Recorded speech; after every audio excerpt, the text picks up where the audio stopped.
How do you integration test when the tests are potentially costly and you don't want to test every time you run your stuff here? If I make changes, I run, and normally I run the tests too. As you can see here is a build command and then the standard test command. That's just how Emacs does it by default. So how do you do that if the tests cost something?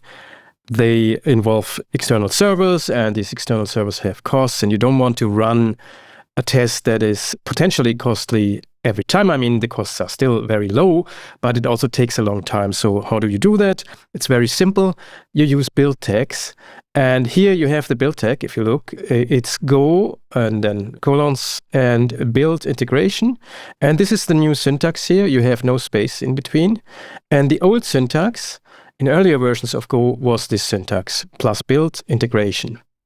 Now, I have both of them in this file in order to make this downwards compatible. In my case, I don't really need it because my Go usage is not really downwards compatible anyway, but it's a good idea to always put this in.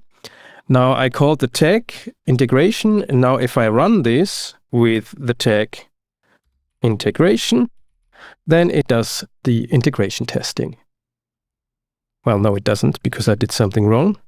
Tags. And you can see here it uploads to the server and tests the directory and file uploading and checks that the uploading works correctly. So that's it. I hope you find this tip useful. Just use build tags for integration testing, so you don't have to do it every time. Of course, you shouldn't forget to occasionally test for integration then. See you next time. Bye.